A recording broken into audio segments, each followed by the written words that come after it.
Looks like we're off to a great start. Welcome in, everyone. He's gone already. Look at that. That was quick. And there we go. Got it working now. Had to do a refresh of the stream because this weird thing, whenever I start, it doesn't load the chat boxes for me. But g'day, and welcome to episode 211 of the DayZ Podcast. We are joined by King Alex. How you doing, buddy? I'm good, brother. How are you doing? Oh, actually, your new title, Buttface King Alex. Oh, yeah? What's that? Oh, you didn't see that?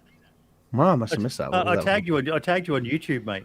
There's a poll going at the moment. Oh, yeah, I did see. Actually, I did see that one. Yeah, I did see that one. I was in the Friendly Boys stream. So just so you know, always, we've got a little club. I'm pretty sure I've sent you an invite to it as well. Just of people who are sharing tips and tricks and all the rest of it. And we were talking about the community tab and how you can do things with it, and you can tag people and even create polls on your community tab. And I created one to see who's the sexiest creator out of me, Foxy, Buttface King Alex, and the Friendly Boys.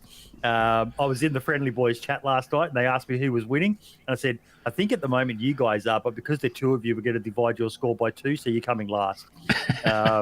Yeah. Nicely played. Yeah. But Mr. AlwayStreams, how you doing, buddy? I'm good. It's been a while since I've been here. It has, mate. It has. I saw you did the Friendly Boys as well a while back as well, which is fantastic. No, I didn't. Oh, you didn't? I thought you were going to. No, they have never spoken to me. Dun, yeah. dun, dun. I know. This is why they're second best. See? And twist. But before we go any further, I do want to do a quick shout out. Sir Serpiente and last week's community spotlight from iRoadie, the lights out event he did for the floods in Spain at the moment. Have either of you two guys been to Spain? No, I don't. And Isn't that like a British really bad. tradition? Australians go to Bali, you guys go to Spain and just act badly? We tend not to go to countries we can't colonize anymore. It's just something we don't tend to do. No, I don't think I've ever been. I don't think I've ever been to Spain, apart from like the party islands. The party islands in Spain, but I've never been to mainland Spain. I don't think. Yep. But it's absolutely terrible. Absolutely terrible. I was trying to find a charity. Wait, Spain or the incident? The Spanish floods, Valencia and. All right, I thought you were just slamming Spain for a moment there, like, oh, it's terrible. I've seen it too much sun. The people are just not great. I was mate, like, I'm wow, Australian. okay, this is taking a turn. I'll never complain about too much sun, mate. But yeah, absolutely terrible. But it was awesome of the devs to get behind and help promote that event for them. And because of the time zones, I didn't really get to see how it went and all that. Did either of you two get to tune in at all to it during the event? You did, Alex? Yeah, I saw a little bit of it, but yeah, not too much. Yeah, same. I sort of just checked in to see what it was about, but I didn't hang around. Yeah, but no, I did try to find a charity through the Streamlabs charity thing, which would have worked with this, but I just couldn't find one. It's kind of surprising that for something so massive, they haven't set up an actual like an event or something or a campaign, which is what they usually do. So that's a bit disappointing, but we'll see what we can do down the line as well. Because like I remember, right pre-COVID when we had all those fires here in Australia and. Those floods, man, the footage I've seen coming out of there, it's just absolutely insane, isn't it? Oh, definitely, yeah. The world is going crazy at the moment. Oh, mate. Look, at the end of the day, I'm here for the memes, aren't we, Alex? Of course we are, mate. Of course we are. I'm actually looking forward to some of your videos. Always, you've got some ripe fodder for some of your dark humor that slips into your videos at times, and I generally don't watch your videos for the advice so much anymore. It's for the joke at the start, mate. It's what I wait for. The nicest backhanded comment I've ever received. Thank you. Mate, I know a lot of the stuff you talk about. Like occasionally, I'll get something. Oh, I didn't know that one, but it's like watching a Stimpy video. You don't watch a Stimpy video for the gameplay, do you? You watch it for the banter. You watch it for him torturing people. I could go watch any YouTuber, but he's got a certain style. Yeah. I said to Alex one, there's a British guy, Oblivion. My God, he's hilarious. Absolutely. Some of the insults this guy's got. Alex, did you get a chance to watch it? I haven't yet, mate. No, unfortunately. Man, you guys have got some brilliant banter. Some absolute brilliant banter when it comes to insulting people. And I reckon you'd be a bit the same always. I have said some things that I've sort of cut from certain videos just to keep it a bit more family friendly. I think there's a fine line between limited ads and no ads, like full demonetization, that I try to walk along.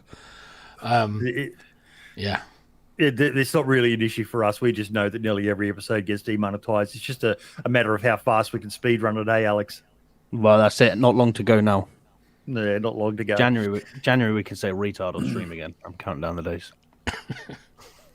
Now, always, you wanted to give us your take on Frostline. Like, we've talked about it a fair bit, but we've started to, like a lot of the community, the initial hype's over and all the rest of it. So I do think it is a good time because you've made a fair amount of content surrounding it. What's your thoughts been on it from the start to the beginning?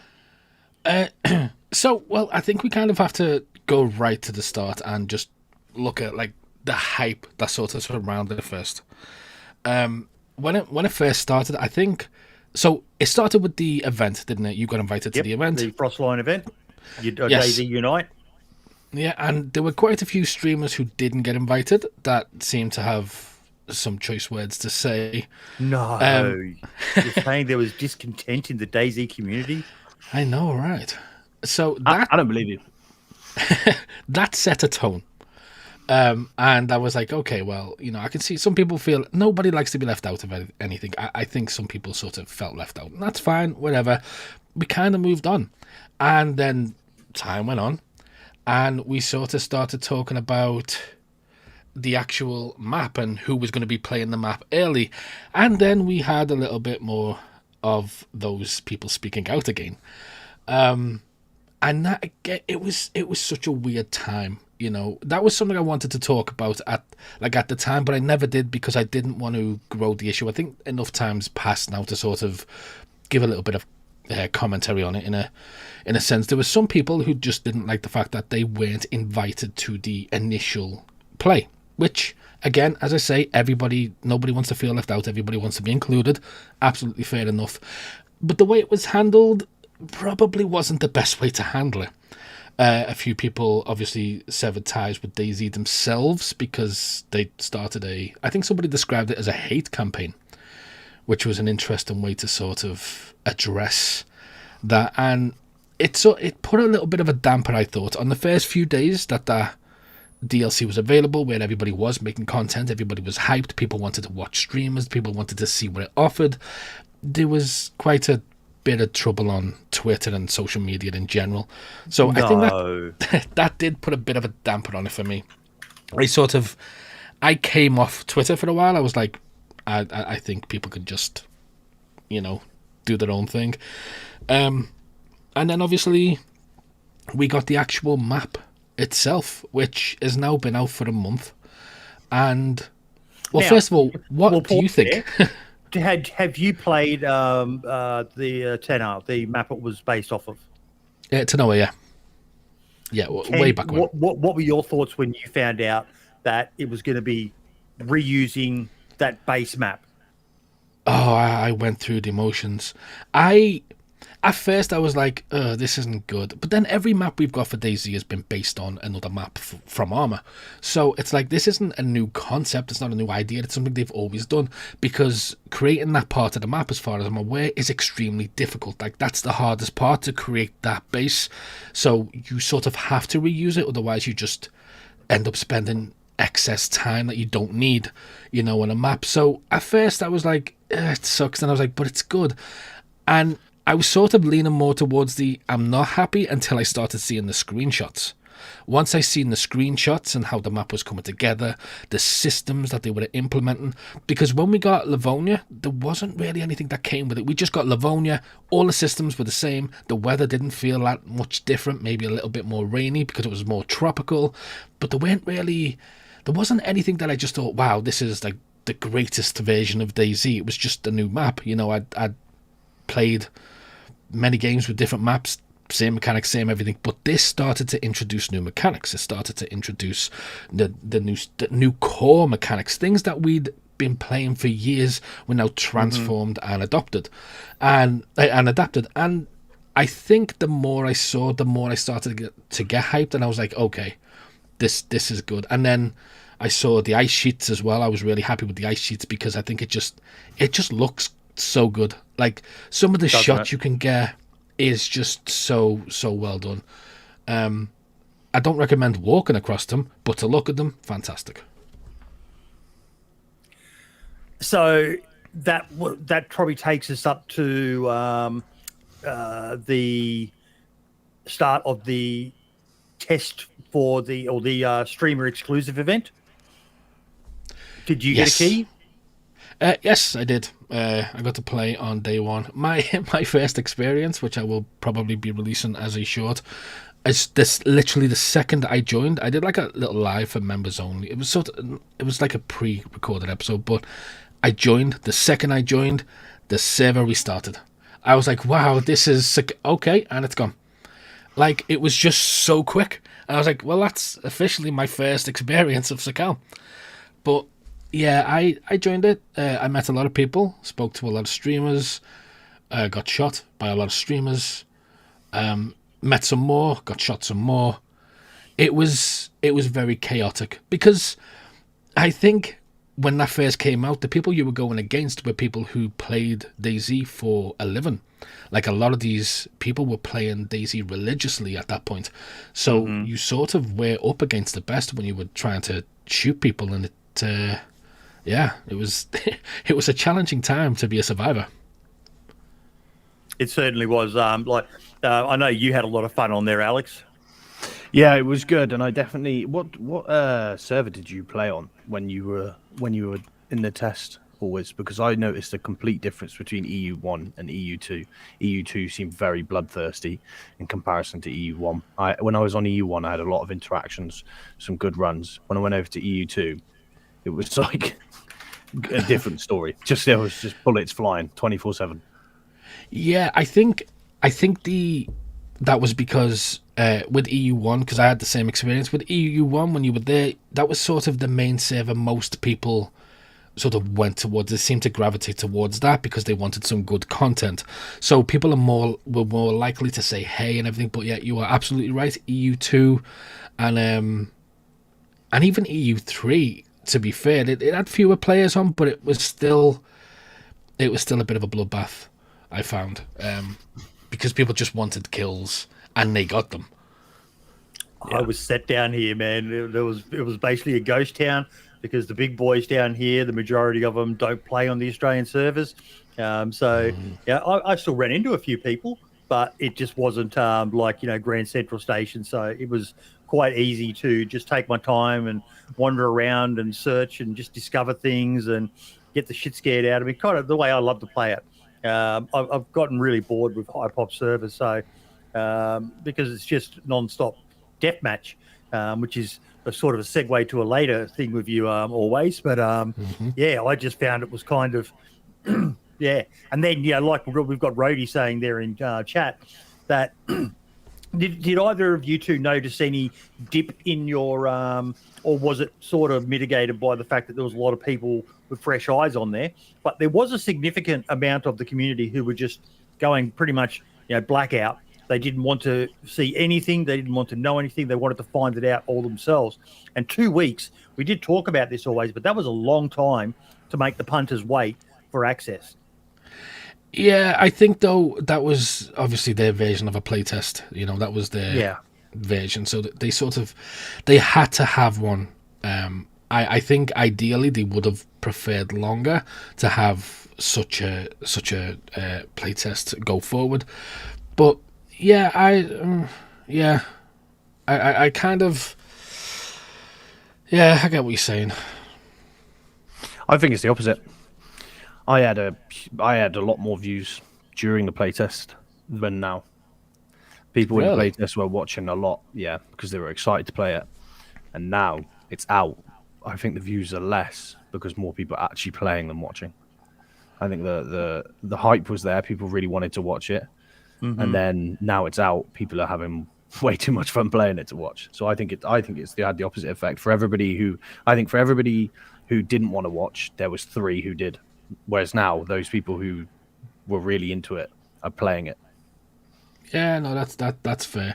I think I got a lot of comments for people telling me to stop releasing content for it and asking me to stop with spoilers and stuff. And it was like, I make DayZ content. What? Like, I don't know what I'm supposed to do. Let's go play Scum for a bit or something.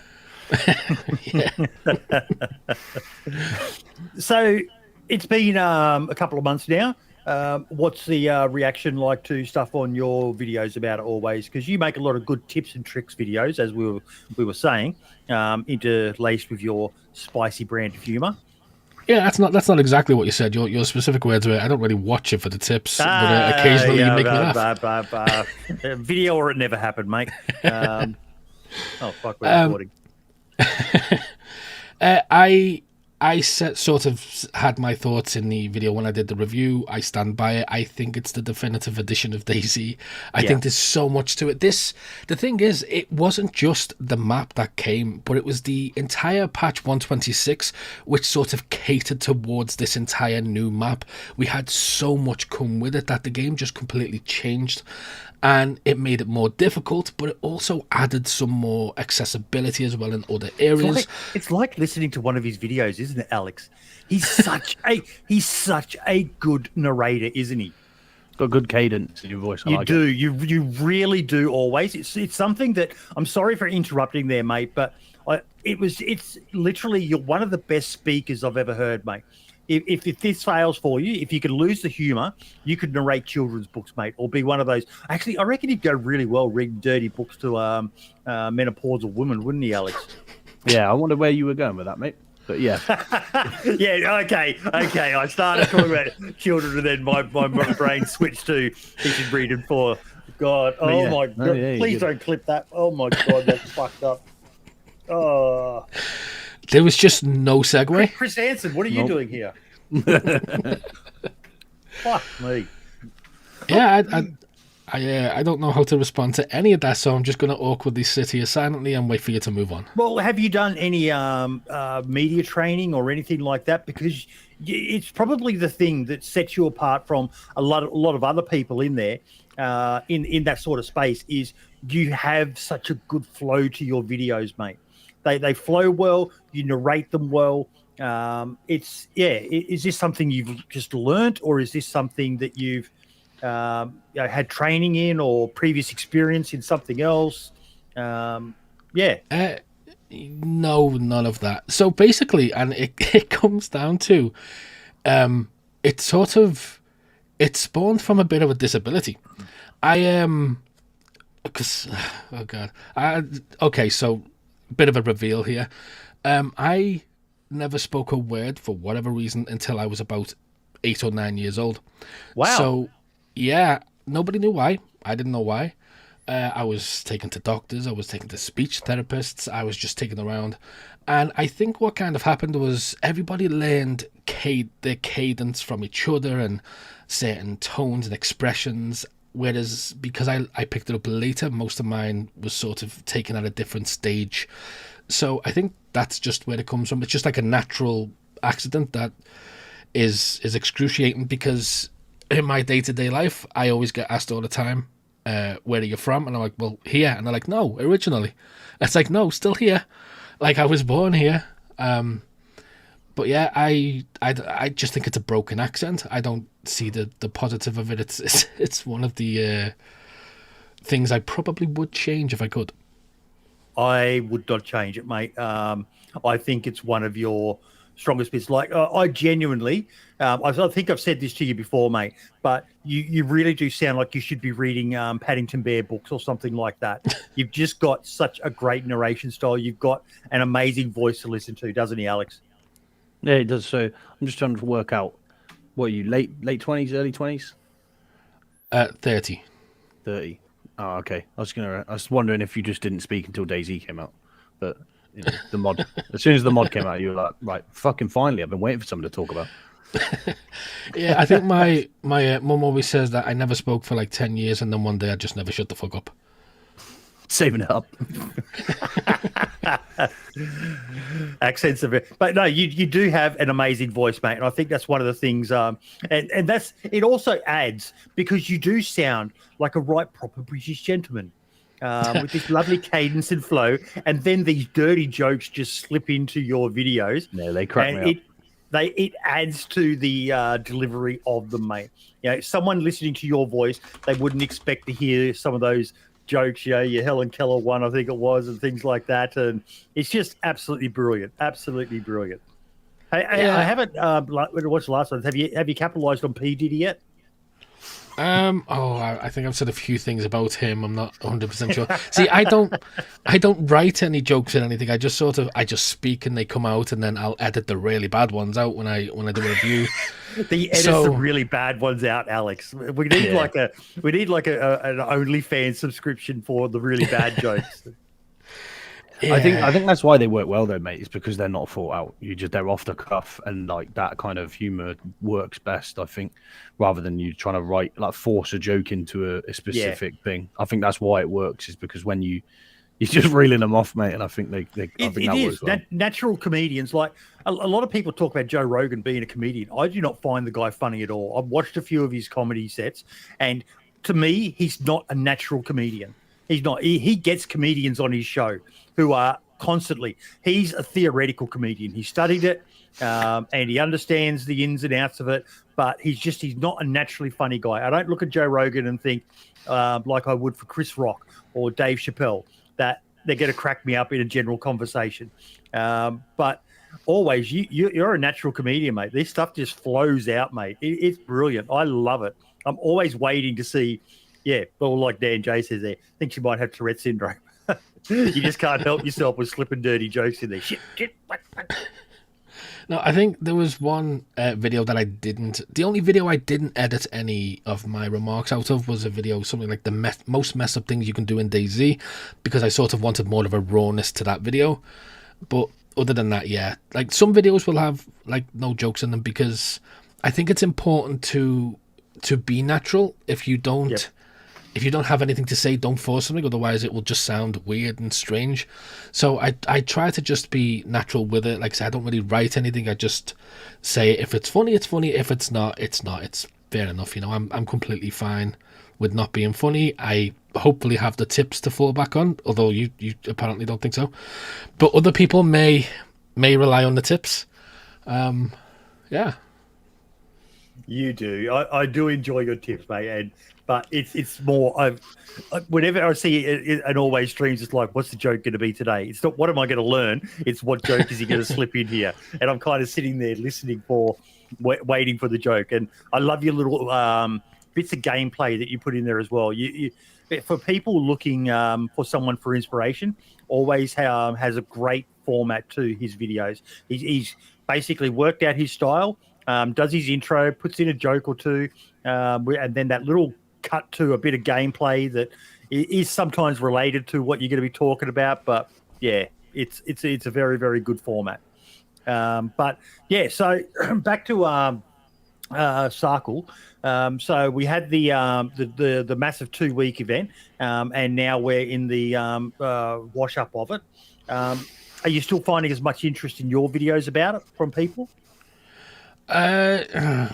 Maybe I feel like I'm more Frostlined out with regards to content, so I don't know if people are finding it more interesting, but I feel as though I need to play normal DayZ for a bit, because when DayZ first came out, I put 70 hours into the first week. I just stayed off work, and I was like, well, you know, I'm not really bothered about rent this month. I guess I'll just play DayZ in the street. And I just put all my effort into DayZ and getting as much footage and as much experience, so I did kind of burn out a little bit. And then when I did the review, I think I was at like 130 hours or something into it during that review, and now it's like I'm playing Sakal every other day, but I'm also mixing it with Livonia and Chinaris as well. Oh, and also some DRL. What are your thoughts? And I saw you did the video, the 10 tips to stay warm. Probably one of the most contentious things about Frostline that isn't related to people's egos is the temperature. There's a cohort of people who are saying, Alex, that they need to bring in the frost resistance that that the Molsk has, and then there's the cock and ball torture people like me who are saying no. That's just a ridiculous mechanic. It works, but you shouldn't just get a natural immunity to cold. So they keep citing some guy who can swim in frigid waters, and it's like, yeah, he's an outlier. He's a freak of nature. But we're not fucking polar bears, mate. We're humans. We're little flabby, skinny creatures, and most of us. I'm kind of immune because I'm covered in a big, thick layer of body fat. But for the average person, getting into frigid water, you do not last long. It's a recipe for death.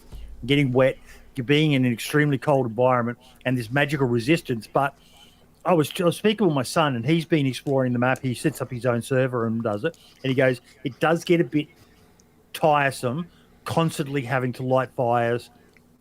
Just to defrost food, and he hasn't found a big supply of vitamins yet, but he's not a hardcore player of DayZ like me. Like, I'm just carrying, I think I've got about, and this is on a live server with other players, I think I've got about 30 or 40 vitamins on me, and it's just become an item that I keep, and the minute I start coughing, I just pop a vitamin.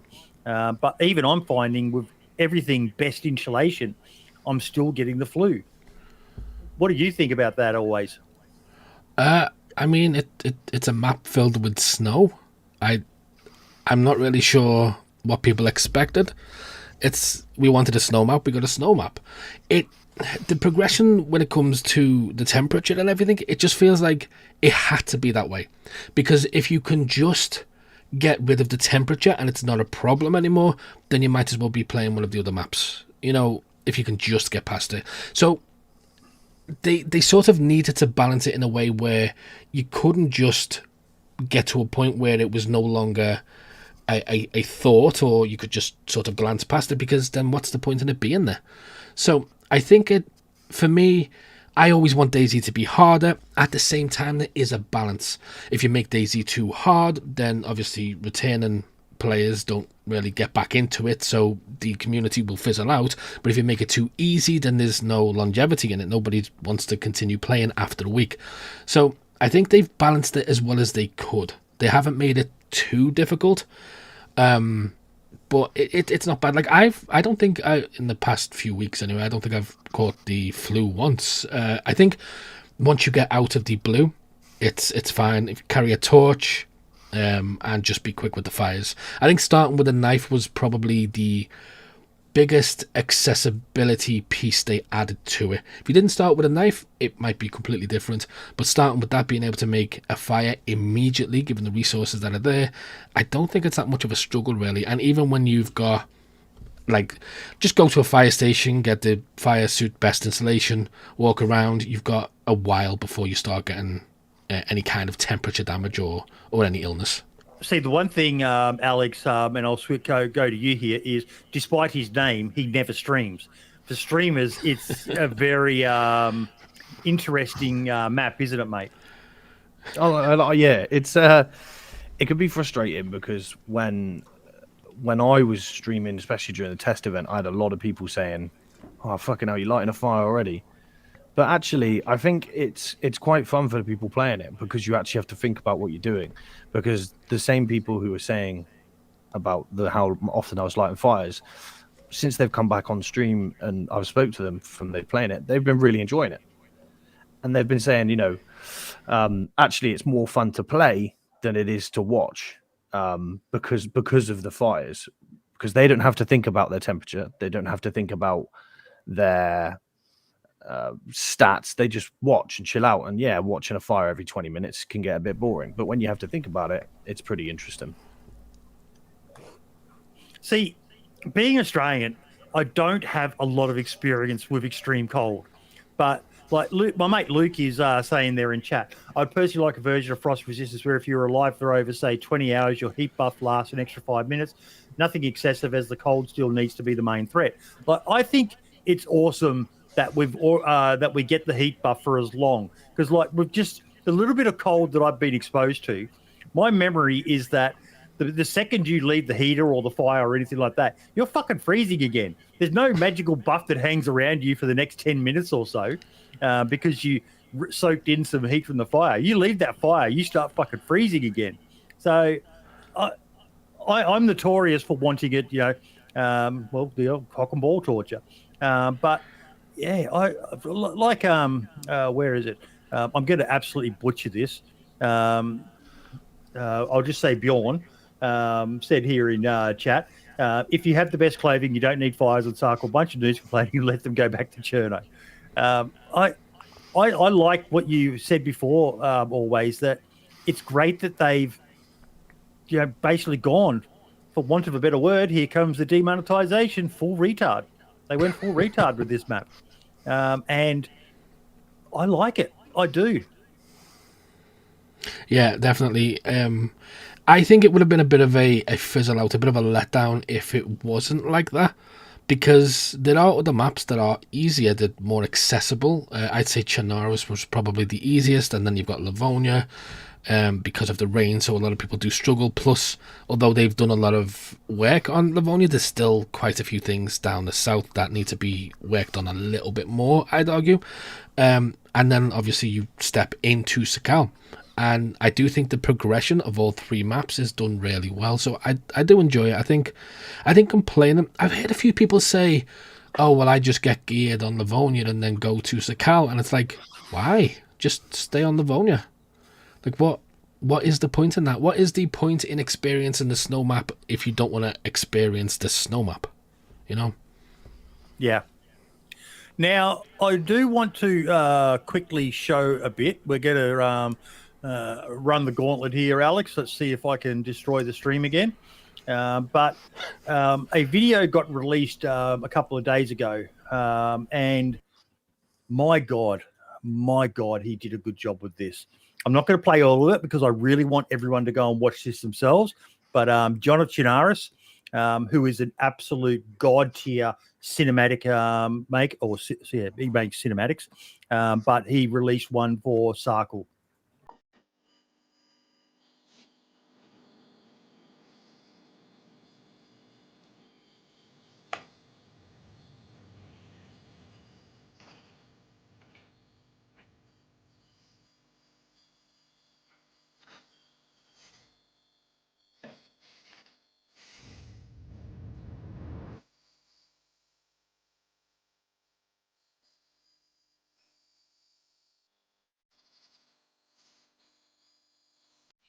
Want to see more?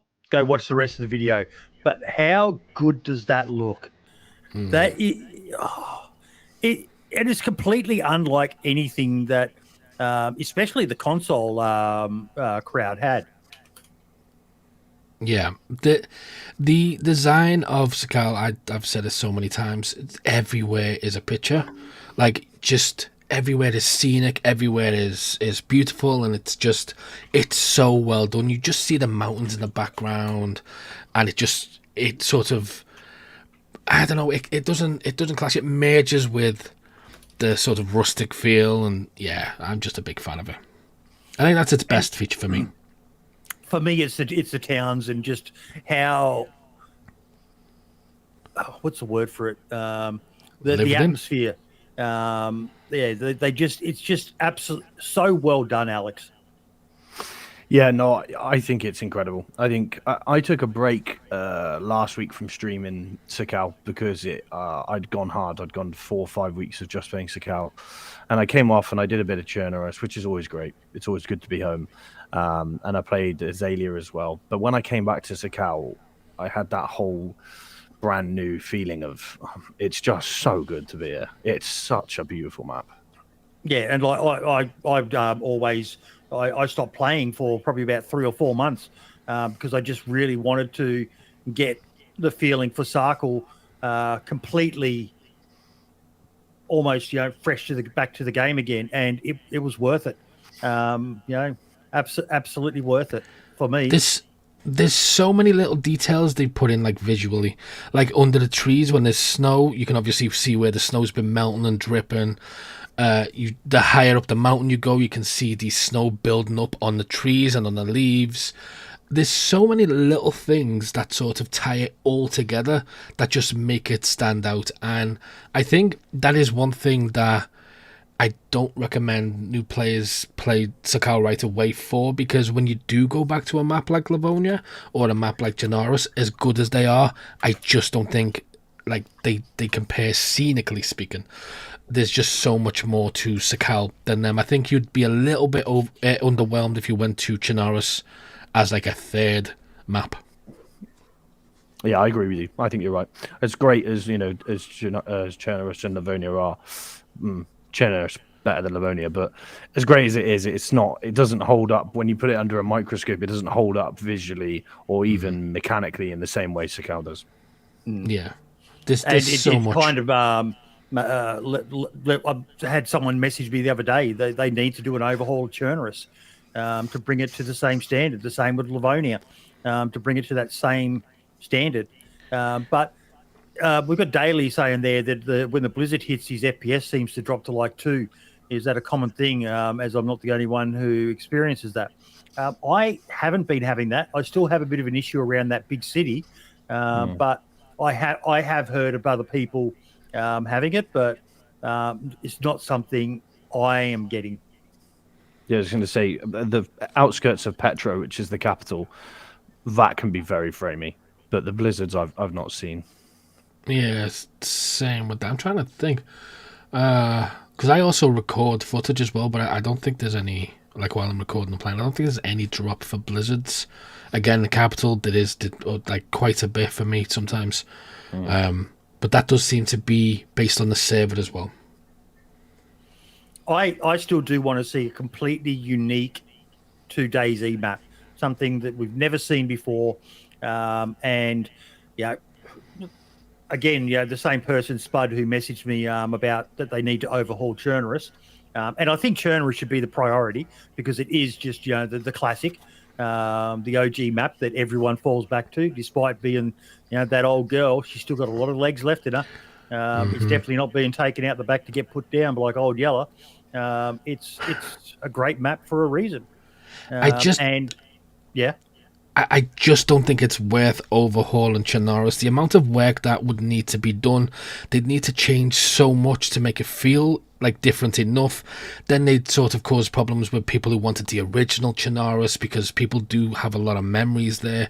I think they'd just be better off using a new map, especially if they're going to use the base. I don't know about that because if you played 10 hour, mate, you were playing DayZ back when Chernarus was you were playing Arma 2 mod then, when most of the buildings weren't enterable.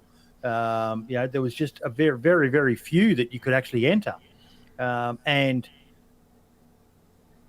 like I look back and I think, good old Belota and Tent City and at Northwest Airfield and the old Mishkino. And I do miss them, but I'm kind of, okay, we don't have that. We've got something different now. And other people have recreated it, but they've just never taken off because everyone still just plays what the main version is now. They've kind of always surprisingly done well when they've reimagined Chernarus. But that's been a slow progression over 10 years. That hasn't been a huge revamp. I think that might be a bit too blunt for people. Yeah, you're right there. It's been things here and there. They changed Mishkino and then they changed the western side of the map when they changed Mishkino, and then they did what are they up to? The Northwest Airfield Mark 4.0 or something at the moment, and I think about all the complaints. Sorry, have either of you played Reforger, and have you checked out Chernarus on that? Or Chernarus, whatever you call it. Have you checked? No, neither have I, but I've seen a lot of servers are running it rather than Everon, which is the armor map. So I'd be interested to see if there's been any tweaks there. I haven't checked out myself, but it'd be interesting to see if there's been any tweaks on that. If anyone in chat knows, let us know. It'd be good, but at the same time, I still do want to see something completely fresh. And again, I'd love it if they did something completely opposite and maybe went for something like a hot map. Because it's the one thing. Someone in a group I was in, they were talking about we need to have a hot map that is the opposite of being freezing all the time. And someone had said, well, they don't really have a mechanic for cooling down. And I went, well, no, they do. And for those who remember during the early access days, it was around about the 0.50 patch from what I remember, because it was before the 0.55 drought where there was fuck all on the map. And that was one of my favorite patches of all.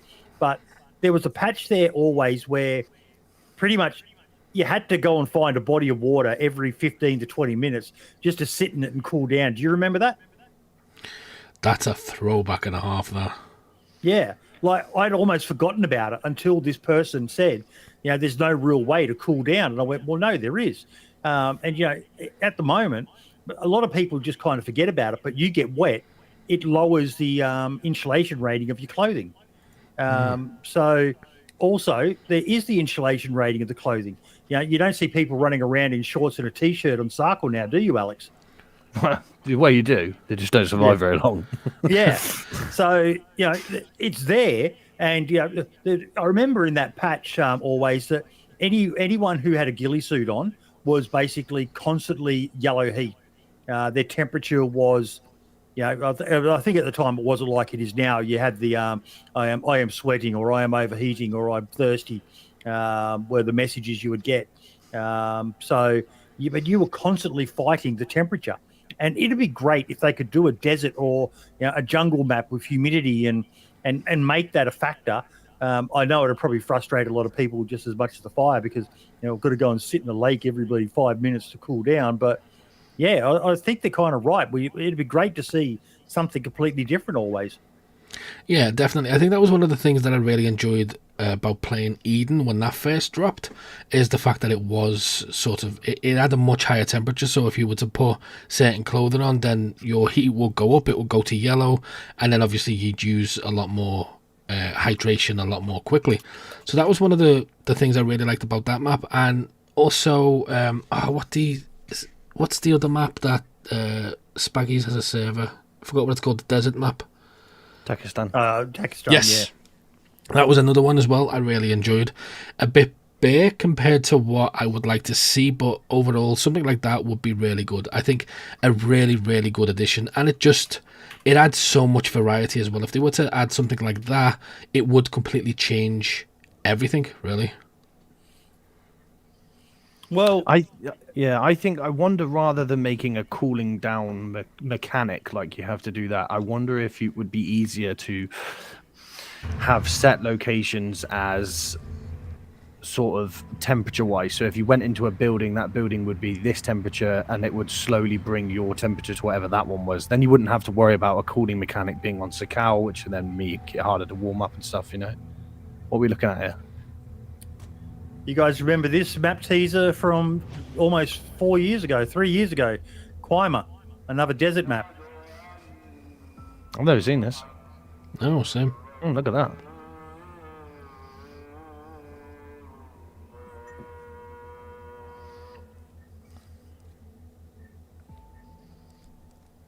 I'm getting major squad vibes. Yeah. Don't do a PTSD moment on us, mate. Flashbacks and all. Yeah.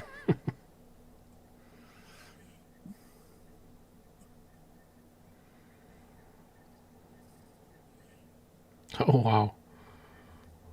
I think this might be a squad map.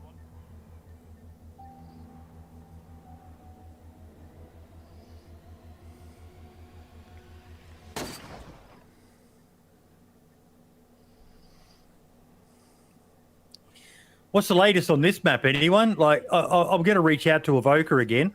I did some time back, but it's just because Pakistan is good, but I just would like to see more of that sort of stuff. Yeah, I think. Yeah, we don't really have anything like that, and I think there's a lot of. It's difficult to do it because you sort of, with a map like that's so themed to like the Middle East and stuff, you really have to have a lot of unique assets for it to feel authentic. So they'd have to borrow a lot of assets or create a lot of assets, and I think that's where the problem sort of kicks in.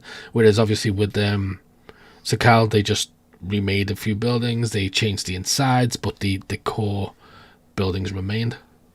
Like I always did have a bit of a chuckle, Alex, when you find cans of tactical bacon in barracks on Pakistan, and it's like, yeah, that ain't gonna happen, brother. Maybe if it's a US base, but yeah, you're not going to be finding that in one of the local people's bases. But it can be done because reskinning items. Yeah, it takes a bit of work, but just look at what they're doing with Battleship Island, Hashima Island. They've been going. I'm very excited to see that, but. The other one that disappointed me was Lux disappeared off the workshop. Didn't realise it had, but that was the jungle map, and that had a lot of really good assets. It just never seemed to catch on with the community, which was so sad. Off, yeah, I tried to play it a couple of times, and I found I played one server. It was like had one player on it. It never picked up, did it? But it was so well done. There were so many custom assets, those little bamboo and thatch huts and all the rest of it, and those big weird metal structures that looked like they were from an armor battle or King of the Hill map or something like that. But it was a beautiful map. But did you ever play it always? No, I didn't. I didn't actually check that one out. Oh, mate, it worked so well with things like Hunter Z's, crocodiles and sharks. And I even played a map that had snakes on it. You could get bitten by the snakes if you weren't careful. Where you were putting your feet, and tigers. Oh, fuck, the tigers were scary. Oh, God, they were scary. But, yeah, it was just... I would like to see a map that puts a bit more into that. Australia would be a great place to base it, but obviously the Middle East is such a easy one to do because there's lots of assets out there, King Alex. Yeah, I'm not playing with any camel spiders, though. If there's camel spiders, I'm not interested. Dude, when I saw a video of one of those, I was like, nope. But apparently they're not actually spiders. There's something else. What, camel spiders? Yeah. No, they're definitely spiders. They're fucking devil spawn is what they are. They're horrible. I don't like them. Do you guys know? Do you know what he's talking about? Always. The camel spider. Yeah, I've seen photos of it on stuck to a bin and things. Yeah, they're not. If you're an arachnophobe, look away.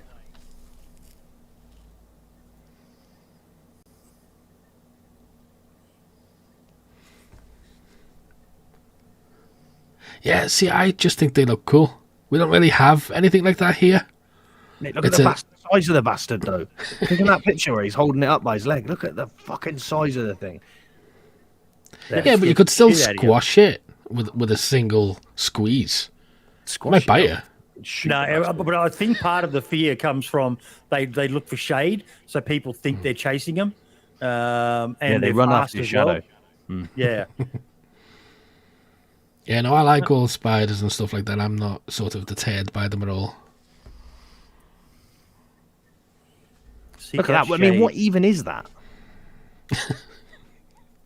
It's fucking horrible. Look at that. No, I don't want to get bloody unlimited access, but yeah. But yeah, something like that. Oh. Now, there was something else you wanted to talk about always, and we sort of touched on it before, but about now it's a rather contentious issue that comes up a lot, and I never shy away from a contentious issue, do I, Alex? No, you love them. Some might say you run towards contentious issues. Some might say that, and some might be correct. But that's neither here nor there. Like a camel spider to the shade. That's it. It's moiety to drama. Yeah. Why you believe DayZ will never be a PvP game?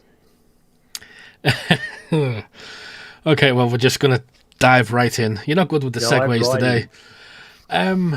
Okay, so my thing with it is because it comes up so many times in my comments, and people are like, it's a PvP game, it's a hardcore game, whatever. It's a hardcore survival game with PvP elements, and the way and reason it needs to be like that is because DayZ doesn't just have a place in the hardcore genre, it dominates the hardcore genre. It's bringing in more players than, as far as I'm aware, you might need to look this up, it's bringing in more players than any other game in its specific niche.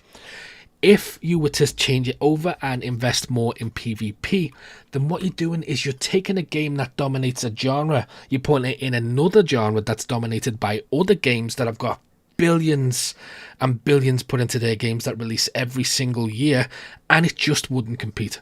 You're taking a Top Gear game from one genre, you're putting it in another, and it just falls flat. Because as good as DayZ's PvP is, you can't put it against a game that has had fucking 4, 5, 6 different versions in the past few years alone, that has got 20 years worth of development, structure and refinement and now, money. I'm going to play devil's advocate here. DayZ's based off Arma. What is Arma? It's a military sim, but it was more successful than the military sim. It only really started to pick up its popularity when it broke away from the military sim side. As good as Armored is, and I have a lot of time for Armored is a fantastic game, it came from that. And in fact, I'll go one step further. When Dean Hall made the mod, he was a modder for a military sim game. Now, when he was in charge and when he was trying to push it to his direction, DayZ started to lose popularity. It wasn't until they focused on the hardcore survival side that DayZ itself started to become what we know it is today. How does Arma hold up as a PvP game, Alex, compared to the likes of Squad and other tactical battle sims? Dog shit. Arma's fantastic as a military simulator. As a PvP game, it's dog shit. It's too clunky. Hit reg isn't good. It don't feel good. It's a great game. I love playing it, but it's not. I don't play Arma for like PvP. Do you know what I mean? I play Arma for a military simulator. Because it's DayZ something has I've said. much better PvP in my opinion, and I get what Yeah. Always is saying. Oh, 100%. It's so much smoother on DayZ than it is. You know, I've been playing Reforger on and off for the past couple of weeks or so, and it is. When you're shooting somebody and like then they fall over a couple of seconds after you finish firing at them. DayZ feels good. The way you control your character feels good. You know, speaking of Call of Duty, you've got that Omni movement they've brought in. DayZ's had basically that for years. You know, where you can lie on your back, roll around. It's so much smoother and better than other stuff. And I think actually the PvP is really good in DayZ because it just focuses on survival, whereas all these other games, they're not focused on PvP. They're focused on fucking dopamine hits with big yellow numbers popping up every 2 seconds and hit marker sounds. That's not what I find PvP. a lot of always is a lot of people want DayZ to dumb down its PvP to be more like some of these games that Alex is talking about, where it's easier. And I know there are some people, you know, your likes of your Toprek. He's just a freak of nature. The stuff that guy can do with a Mosin, I can't even do with a shotgun at 5 yards from someone, and he could do it fucking across the map at someone. But you know, he's an outlier for the majority of us. PvP in vanilla DayZ, where you have stamina, you're not on a no stamina server. You're not on one of these ones where the Q&E spam is real and all the rest of it. You see the people running when they're halfway to the side, and then they're like this. And Leaners need banning. Yeah, that's my one thing I'll stand on. Those of them that rebind, so left and right is also lean, so they lean every time they move left and right. They need banning. What are you doing? Go play something else. I see a lot of those videos. Yeah, that's just not. But then that's the thing as well with PvP games, is the things you're mentioning there is not what the majority of PvP players, in my opinion anyway, sort of gravitate towards. They want quick, fast action. They want to sort of take away the core mechanics of DayZ. They want it to become less food based, less survival based. So obviously, with like the most successful games are rounds. Yes, the most like say successful PvP games are fast. They've got rounds in them, and people sort of fly through the round. You see exactly how you've done. You can weigh it up. It's that fastness that keeps coming. It's that adrenaline rush. The match is about to start. You've got a countdown. All of these things are what make PvP games successful. And yet there are different genres of PvP games as well, like subcategories. But I just don't, for me personally, I don't think DayZ would dominate in that industry. I think it's in that genre, in the genre it is now, it's top of the food chain. Why would you want it to go over somewhere else? And that's not saying we need to dumb down PvP. PvP in DayZ, it's one of my favorite things. I absolutely love PvP. I don't promote it as much on my channel as some other channels because, like I say, I'm trying to teach people how to survive and show things like that. But I do love the PvP side of things. I don't think it should be dumbed down. And you also have to look at it like the interactions in DayZ are so good as well. So it's like there's another category to PvP itself. It's not just gunplay. It's also the psychological side, which you don't get in a lot of games. But for me, I think that's part of the hardcore survival experience. I think PvP itself is one part of survival, just like trying to find food is. I don't think it's the defining factor of DayZ. I think trying to make it the defining factor of DayZ will just hurt DayZ in the long run, especially from a marketing standpoint, and the game will just not last. Yeah, I 100% agree. You summed it up. It's a survival game with elements. And yes, it's a big element. It is a big element. There's no denying that the PvP aspect of the survival part of DayZ is a massive element. The number one threat to you, barring Circle, where the number one threat is the actual environment itself.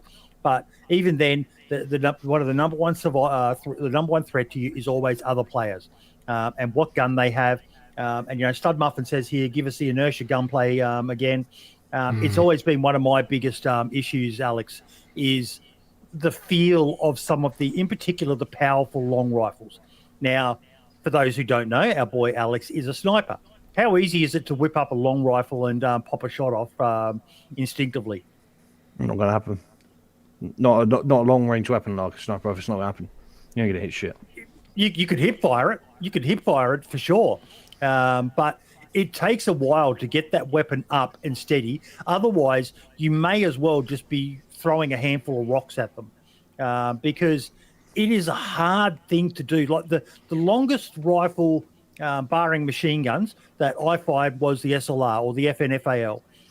And even that was not an easy weapon to raise instinctively and pop off a few shots. You generally, when contact, because you were generally carrying your weapon sort of at the ready, you would just hip fire a few rounds in that direction to hopefully get that person to put their head down, and then you tried to find a position where you could take well-aimed shots at the target. You weren't running full speed and one-shotting a person. I'm certain someone's done it at some time in history, but it doesn't happen. It doesn't happen the way that, even in a more realistic game like DayZ, Alex, the way they make it out. Yeah, it doesn't happen. Yeah, exactly what you said there. The reaction to effective enemy fire is RTR, return fire, take cover, return appropriate fire. It's easier to get sight picture and get rounds off with an assault rifle and stuff like that. And basically the smaller the weapon, the easier it is. But when you've got long range weapon systems like hunting rifles and stuff like that, acquiring a sight picture at a long range, sniper rifles especially, optics are heavy, balance isn't great. You might have a suppressor on it. Now you've got this massive weight on the end of your really long barrel anyway. You're just not getting a sight picture quickly. So yeah, I do get what they're saying about the inertia. It would slow things down quite considerably, or just make people think about what they're carrying more. Well, always one of the issues, and Alex just sort of touched on it there, is that you've got a Bison or an AK-47, or sorry, an AK-74, or even an AKM. What are you going to carry? What do you mean? What rifle would you take to put on your shoulder out of those three? I quite like the Bison just because of its look. It's more rounded. But if you wanted to, something that's actually going to kill someone effectively, most people are going to go for an AK rifle.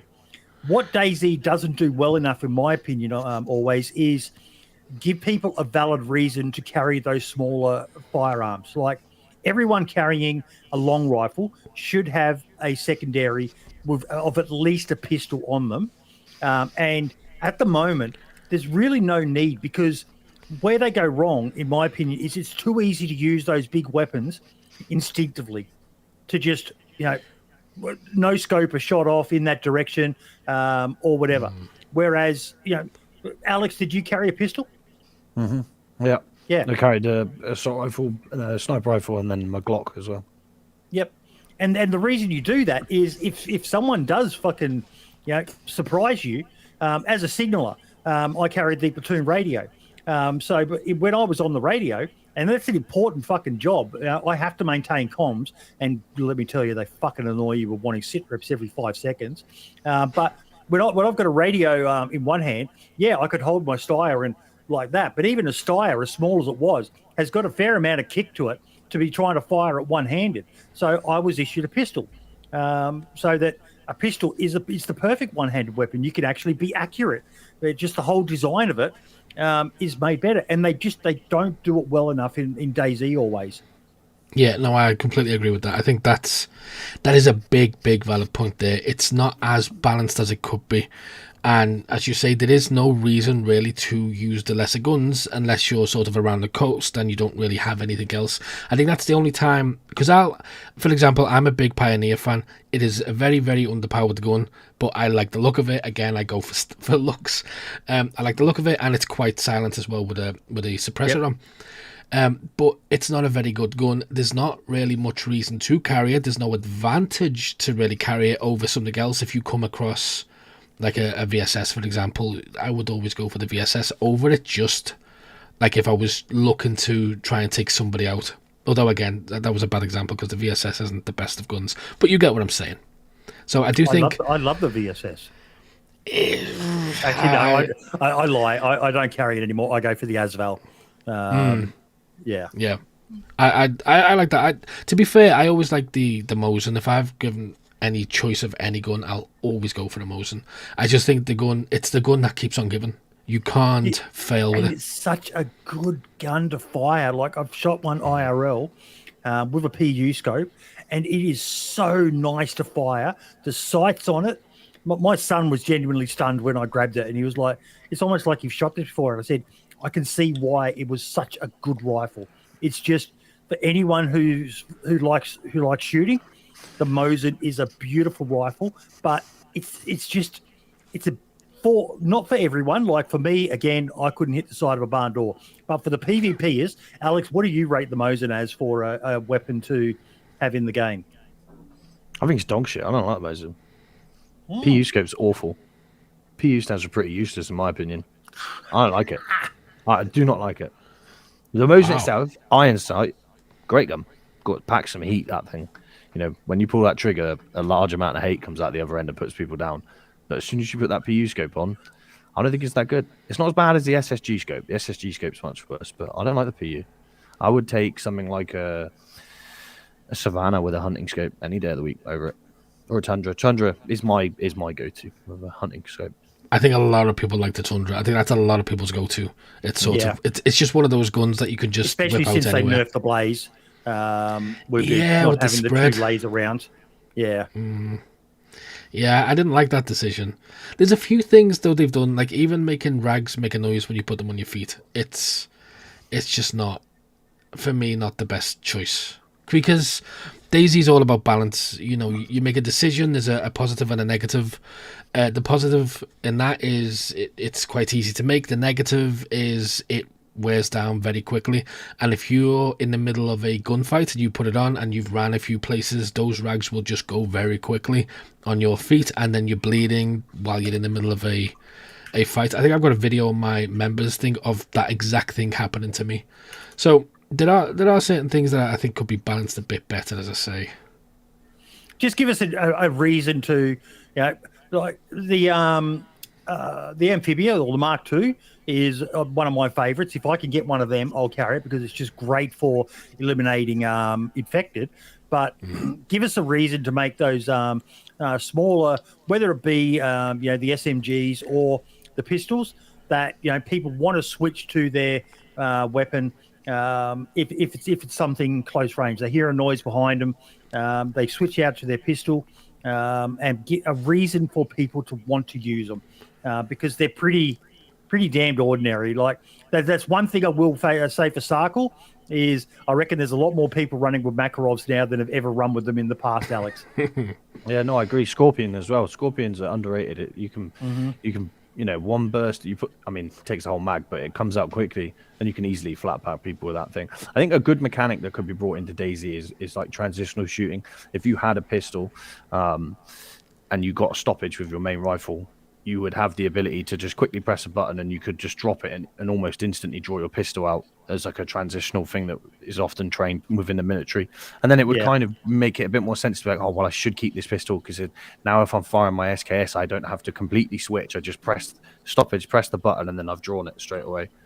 Something like that would be quite a simple way of encouraging people to carry pistols, I think. Yeah, especially for those internal magazine weapons as well. Having something like a sidearm with a magazine is a must because we don't have speed loaders. We've got no idea if they're coming back, let alone when. So it's really important to want to carry them.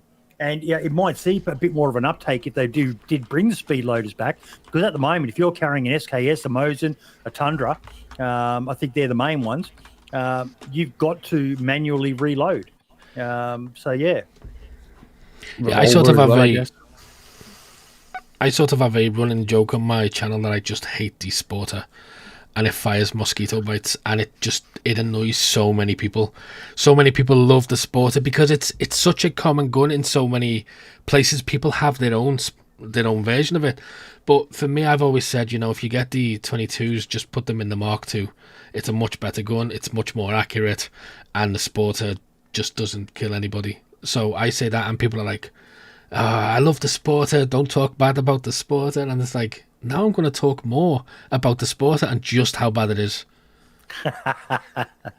It's the definition of death by 1,000 cuts, isn't it? That Sporter. You put so many into people. I've got a video on my other channel, A Sporting Chance, where I had one of my most epic PvP encounters that involved me taking on, I think it was about 3 people at, God,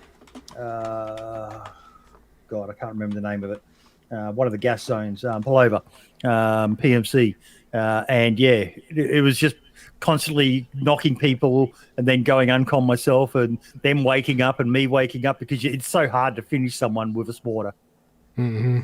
Yeah, it is. It's just one of those. I hate finding the Sporter. I think a clip on the I did a video the other day about what is it, like inventory management, and I think the clip on that was me running into I was being shot at. I ran into a build and I saw the Sporter. I was like, I'm good, and just carried on walking. Like I just like it was just not worth it. There's not a lot of things you would drop to take the poor old Sporter. I'll pick one up if I've got nothing, especially if it's got a scope on it, because it can do some damage. But it's just as soon as you find like a metal pipe, you're going to drop the bloody thing. Because the metal pipe will probably do more damage whacking someone. But yeah, actually, I do want to quickly just throw back on one thing. The ambient sounds, we've said it before. Sarkle's ambient sounds are the bomb. I don't know about you two, but me being the big scaredy cat player I am, I'm constantly stopping and going, "What the fuck was that? What the fuck was that? What the fuck was that?" So well done. I've changed now. I was when it first came out because they're new sounds you've not heard before. I was like, "What was that? What was that?" Now I'm like, every sound I'm like, it's a new ambient sound, and it's probably someone walking up on me. But I'm like, it's ambient.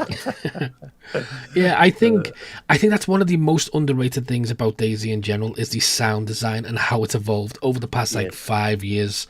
It was one of the things I think I posted a video. You might have saw it on Twitter a few weeks ago of just walking around, and I've spoken about this a few times before. I was just walking through the town and the bell was going off, the infected were in the background, the footsteps on the different types of floor I was walking on, and then it was just everything just came together. And in Sakala especially with the seagulls when they sort of come on, and if you walk past, I don't know if you've noticed, but if you walk past like the ships, they make this big like clanking sound. If you walk past the pipes, you get it as well. The music on DayZ, the sounds on DayZ is just phenomenal. Like, it is outstanding. I don't know who's working on it, but they need to give them more money. Mm-hmm. Now, we are going to start moving along. We have no Cobra this week, but I'm going to do the creator spotlight for him this week.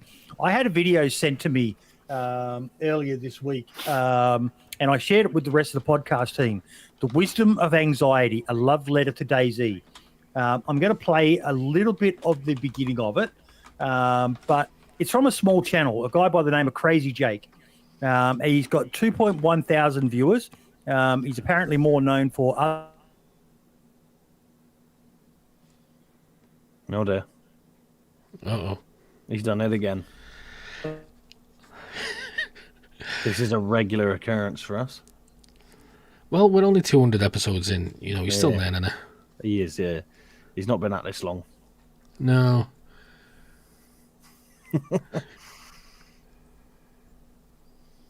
Yeah, so... Looks like he's properly done it this time, doesn't it? Yeah, it's not going well so far. This better be one hell of a video he's showing us. Yeah, I haven't actually seen it myself yet. He did send it over. I've been quite busy this week. But he's gone. What have you got coming out for us, mate? While we wait for him to sort his stuff out. What are you working on? Anything you want to share?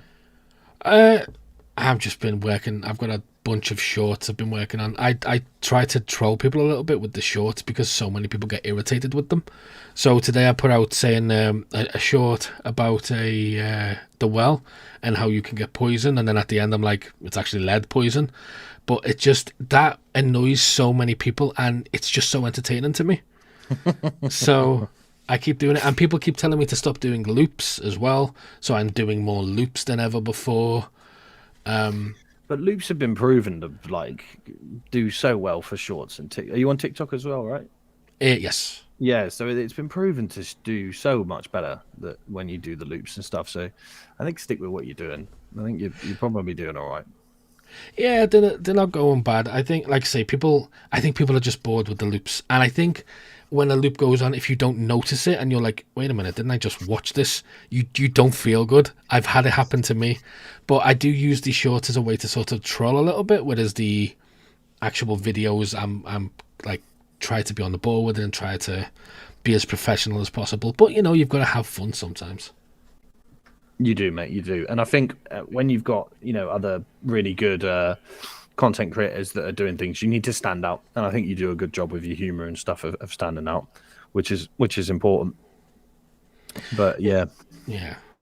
I'm glad, to be fair, because when I first started, I think when I first started, I didn't think I'd last very long, to be honest. I think everybody has that when you first start as a content creator and you're making videos, because I've had other channels before. This isn't like my only channel, but when I started the AlwayStreams one, I didn't think it would go to like 50,000 subscribers. I thought, you know, like maybe I'll get a few, but no, it's just sort of went really well. And how long's AlwayStreams been going on? 3 years now. I can see your first video. Is that the first one you did, or is that if you took some down before that? I've took some down. I think the first video I ever did was a tutorial, and it just did really well. Okay. So about 3 years you've been going. How long have you been doing the shorts? Have you been on the shorts since it pretty much came out, or is that something you... I think I put out a short almost every day for the past 3 months. That's about it. I did like one or two maybe like a year ago, but I never really focused on them until I realised that I actually enjoyed making them. Yeah, they could be quite fun. When I started making shorts, I was really apprehensive because I didn't know if there was anything I could offer. But actually, the people seem to really enjoy them. You know, a lot of people have come into my comments. I'm sure it's the same with you that have said, "Oh, I found you through shorts." There seems to be a, excuse me, a real thirst for short, quick tips in that sort of genre. It's something I didn't know about or expect, but yeah, DayZ seems to be doing really well on shorts and stuff. Yeah, I think mine do less well than other people's, to be fair. I think, as I say, because I think they differ very, very widely from what my normal content is. So I think if somebody finds me through shorts, they'll be a bit like, this isn't what I expected.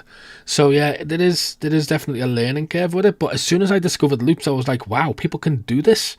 And then I just tried to do loops. But there's a lot of them now that I've sort of stopped doing loops with, because I'm trying to reel it in a little bit. Like I'm trying to stop annoying people. But so many people just you got to be careful with it. You don't. you can have fun, but you don't want to do it at somebody's expense. You don't want people to feel stupid or like they've been taken advantage of or you've wasted the time. So it's a very, very fine balance, I find.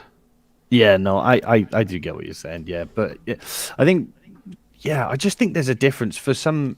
I don't know. Maybe if somebody made like long form narrative content, there's not really a way they can help in the short space. But I think you've probably found a good little balance. You know, that people are getting good information and some good laughs out of your shorts and stuff, and then also as soon as you go onto your videos, you're getting the same thing. It might be a different sort of format and stuff, but I think you've got the right thing going for you, definitely. But yeah, have you seen much growth shorts and the videos? A little bit. They're not like, for me, they're not the best for growth. They help a little bit, but you know, I think I get like an extra 300 subscribers a month maybe from them, which is pretty good, but not really. When it comes to the long form, they don't seem to have an impact. I think the algorithm keeps them separately. It does, yeah. We had Rav on. I missed it, but Rav came on the other time, and he said almost the other thing. He was saying his short content is just, you know, through the roof compared to his long form. So I think it definitely depends on what kind of audience base you've got. Yeah, 100%. Okay, I'm back. Hello. Yeah, Nice of you to join us. I flew too close to the sun. So I've shared in chat the video, and I'll share it on the YouTube channel as well. But it was a great overview of what makes DayZ so special, kind of tying back to what we were talking about always with DayZ not being a PvP game first and foremost, but it definitely adds to the anxiety and the ambiance. But yeah, a great insight from someone who, is a nice small channel, but he's got 4.2 thousand views on it. The Wisdom of Anxiety, a love letter to DayZ. And it was good. I was listening a little bit to the last bit there with you guys talking about your videos and how it goes and all the rest of it. So, yeah, it is important to get that regularity, isn't it? Always. Oh yeah, 100%. It is. I think you have to find your voice with certain things, and even when you do new things, like if I was to start streaming, for example, I'd have to find my streaming voice again. You know, you just have to adapt. Yeah. And I saw someone in chat there talking about how South Sweet's got his own soundtrack now. That guy must be making biggest mob money to be able to afford to get his own soundtrack made. Jesus. Yeah, definitely. I think I've only got Have one either of you song. listened to it? I had a brief no. listen earlier. I had a little quick listen to what was the first song? The track 1 and the last one, Airfield. Is he better than KSI though? No, he's not. No. Wow. There's a name you never expected to hear said on the podcast. No. Okay, Alex, got a server for us this week? I do. I've just checked to send you over the information for the server, and it's actually gone down now. So my server for this week was Halloween Azalea. I played this server and it was incredible. I had such a good time on it. And then I think there was only about 6 people on the server at the time, and it did not matter. It was so entertaining. It was, I think Azalea, I hadn't played it before, was a great map. You know, absolutely incredible. It's like a big crater in the middle. It's like a volcano, and or is it a meteor? Anyway, it's a big lake in the middle. Very interesting server. We were playing through it on stream, and we went to Crocodile Island, and before you know it, we were stuck in this house with like 10 crocodiles outside, all trying to eat their way through the door.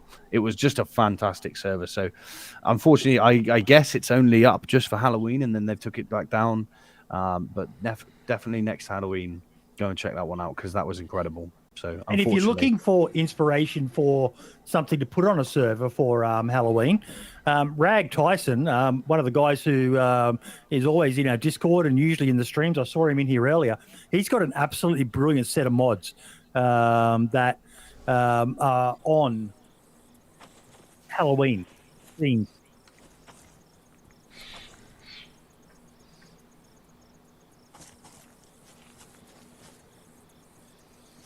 The dragon. Yeah, the dragon that was on it. Yep, it was Yep. incredible.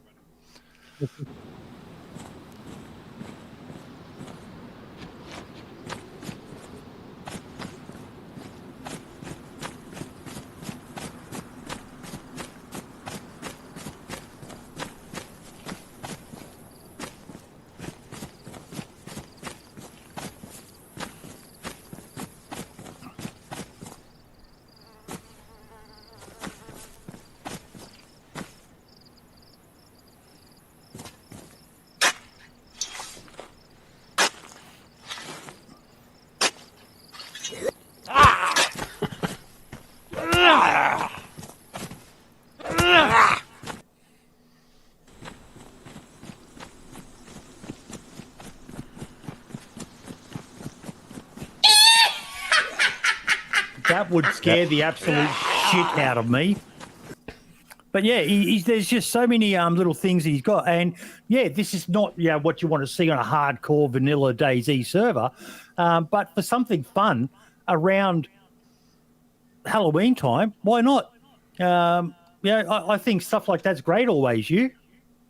Oh, 100%. I love little things like that. It adds a little bit of difference to what we're all used to, and especially when it's themed as well. And I know he's got a lot more in the way of, some little events that happen. There's a little cage thing that pops up around you when you interact with a monument or something. And, yeah, it's just great to see stuff like that.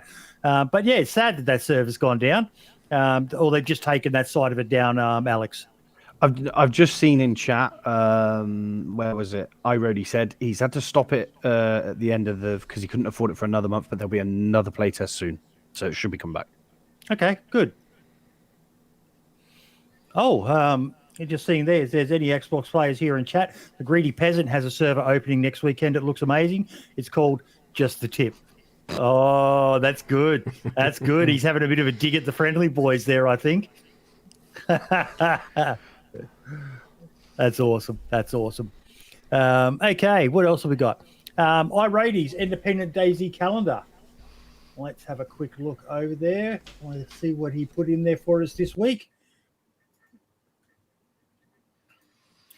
After Sir Serpiente and his team presented the hang about, no, I've just got to get this off the screen. There we go. Okay, so after Sir Serpiente and his team presented an incredible Lights Out charity event for those affected by the floods in Spain with an amazing feedback from the players of the community, there are some great DayZ events in the calendar for the next days coming up as well. Echo's Hunt event. It's going to be great fun hunting Echo and the Fearless crew. Being on the Twitch front page is a good reason to celebrate, right? Oh, and there are prizes. That's going to happen on Wednesday. For the next weekend, we have 3 more exciting DayZ events on display. Ladies of Livonia by Ariana. The Queen of DayZ events prepared a stunning competition in Livonia. 10 teams of 4 fearless ladies. Each will fight to be the last woman standing. Definitely worth a watch. Shoutcasters will be Ariana herself, the wonderful Lottie, and the incredible Mikey Larkin. Fatal Attraction will hold a Battle Royale event on Saturday. Create and the team are well known for running top-level DayZ events. Sign-ups are still open. The DayZ Sunday Social, Bitterroot Duos, the famous DayZ events series by Mr. Hahnman is back. It's time to challenge Bitterroot to be a map for action-packed community events as well. Teams of 2 will fight their way to the win, zone by zone. Mr. Hahnman and Sunny Lemon Drop are famous for their shoutcasting and admin perspectives. As always, please find all essentials in the DayZ events calendar. And the link has been popping up in chat. We have a link in our Discord. It's a great initiative that iRady does there always. And it's great to see it starting to get more traction as well. Yeah, no, definitely. One more reminder for everyone for our Christmas show. We haven't had any more gifts added to the list yet, but just a quick rundown of what we've got so far. Oh, I'm in the wrong tab, am I? Yes, I am. Are we about to lose you again? No. I'm here. Give it time. Cincinnati. So we've got the collector's edition of the backpack. One of these to give away. We also have where is it? Scrolling down now. 150 euros from our great mates over at Lid Hosting from Drower. And that's right before Christmas, so that will be fantastic. The Meme Edition Sippy Cup feedback tracker is for nerds. We're giving away one of them, and also the Mike Sippy Cup, so you don't spill your drink all over your keyboard like Mike Doherty. Foxy is donating a Frostline mug, and my girl Funk Pedal, who is going to be coming on soon as well, is once again donating a DayZ hoodie. If anyone else has got something that they would like to chip in as a prize that we can give away for the Christmas show, let us know, and we'll be adding a few more things to it as well. I've got a couple of things lying around, some keyboard mats and mouse mats and things like that that I've just got extras of. So yeah, if anyone else would like to add something in, let us know. I've probably got some old socks you can have. Oh, I might keep them for myself. Oh, good. Oh yeah. Geez, we're going to have to end the stream now, mate. I'm going to have to go and take care of some business. Wow. Well, I want to go drink some bleach. Pour it into your eyes. That link already comes up 404, not found. Okay, I'll check that out. The one for Lid Hosting, and fix that. That should be but definitely go check him out if you're looking for a server in the EU region. He's a top bloke. He's a good egg, and he knows DayZ. He's a modder himself. So if you want to have a good server with someone who understands the dramas of running a server, look no further than Lid Hosting. Always, thank you so much for coming on the show, mate. It's always a pleasure. You're a funny man. You're a very funny man. I love your sense of humour. Thank you. It's been really good to be here. It's been fun. It's been a long time, but I was looking forward to it, so I'm glad to be here. The last thing we do before we sign off, mate, each week is individual spotlights. Being our guest, will let you go first. Is there anything at all you would like to shout out? Can be a video you've got, can be just something completely unrelated to DayZ, mate. You can tell the world how much you love Donald Trump, for example. This would have been one of those things that would have been nice with some prep time. Well, you know the show, mate. You watch us every week religiously. You know this is a regular thing we do. Or don't you watch us, mate? Is that what you're saying? I watch for the clip of the first 2 minutes and then... He listens to the intro song and then signs out. Yes. Now, okay, so on PC, one server that I always recommend to people to absolutely try is called Neo Farmers. It's a server that's really friendly if you're looking for something. There's still PvP on there, but it's sort of no kill on sight. I know a lot of people do like that. But if you are learning DayZ, or you want to learn DayZ, or you know somebody who wants to learn DayZ, that is an absolutely fantastic server for it. The admin are really cool. There's a lot of helpful people on there. For console, if you want a server, right now, Karma Crew's doing so well.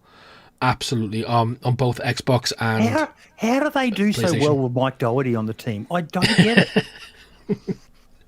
It's honestly so fun. Even on console, they've nailed the balance down. It's got a really good balance going. So if you want to check out a really cool server on console, absolutely Karma Crew. Alex, anything you'd like to shout out, mate? I think I'll just shout out. Obviously, it's Remembrance Day and yes, or Veterans Day, wherever you are. So yeah, just a thank you to all those that went before us. 11th hour crap, of yeah, the no, 11th that one day too. of the 11th month. Make sure you acknowledge a minute's silence, folks. It's not much. Yeah. Just 1 minute. We don't need a whole month. Just 1 minute. Yeah, that's a big one. I should have shouted that one out. Now I was talking about servers. Like you just that's all good. It made me look ridiculous. Mine's never normally that serious. Also, donate to shelters, your local shelter as well. Just throw in that one as well. Just there you go. That's beautiful. Bunch of poppies there. I love that.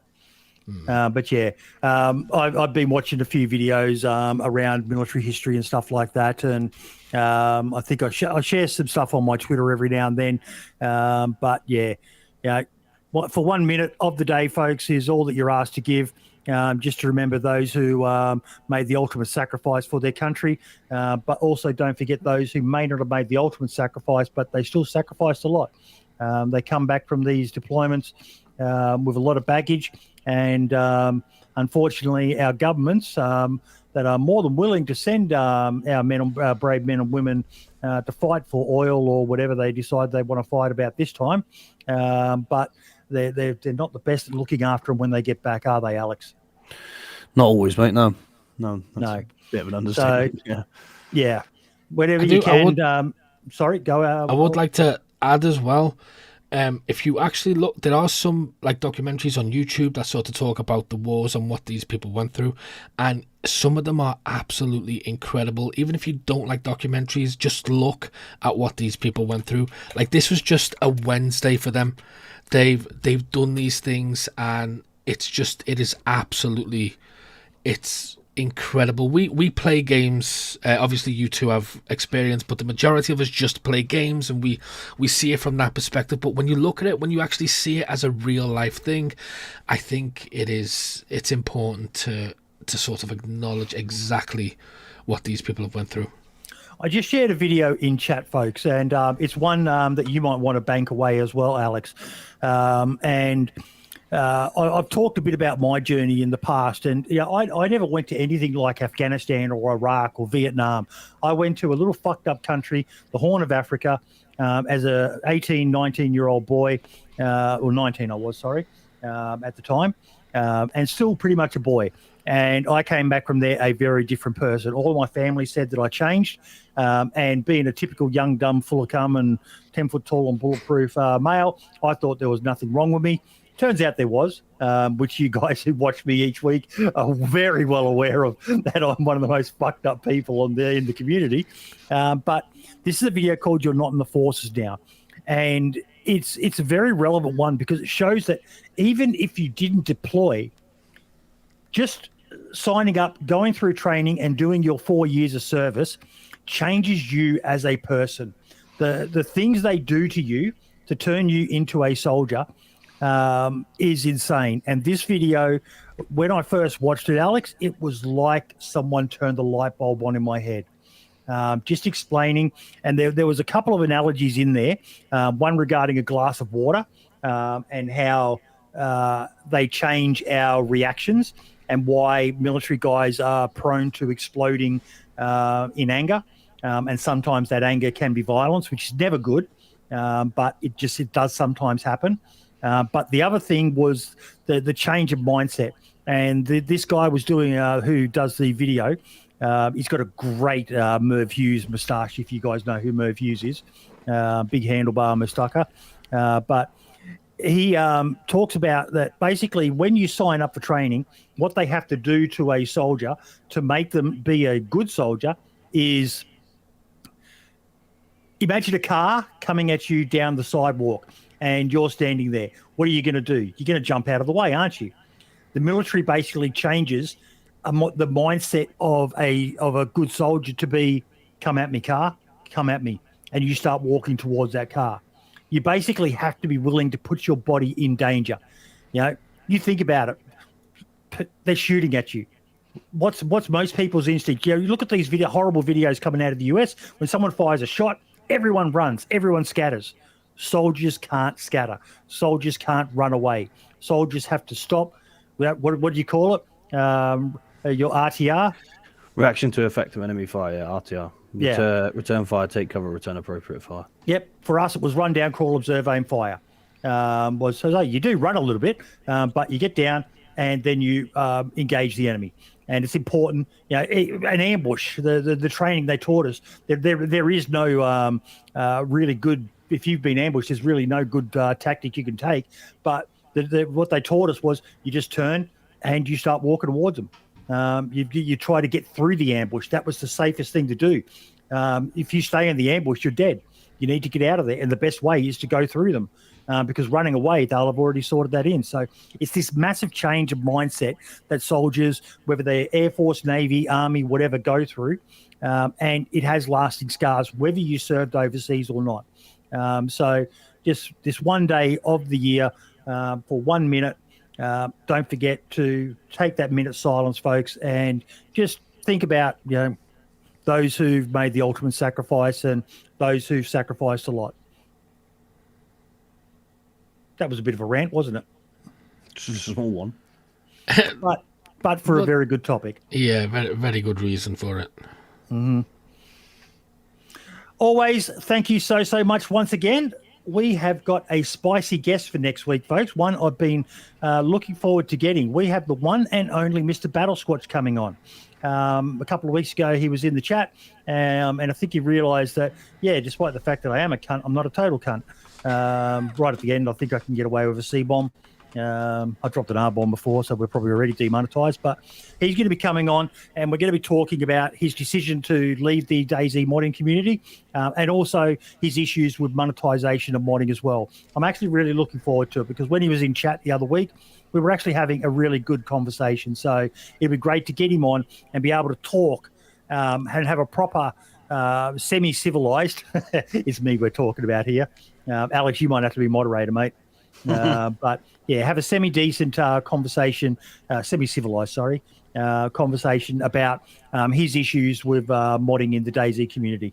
I think it's going to be a great chat, folks, and I invite everyone to spread the word. I'm going to try and do a bit of marketing at this one coming up, because there was a bit of argy-bargy on Twitter, if you can believe that. Always argy-bargy on Twitter.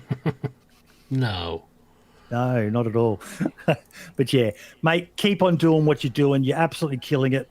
You've definitely created your niche. You're kind of like the dominant person in that tips and tricks area. Obviously you're still going up against the great Wobo, but he goes more into the science of it, whereas you're just, you're really doing well with what you do, mate, and keep it up. Wobo slipped a few jokes in, though. Oh, no, Wobo has always been slipping those jokes in, and they're so good.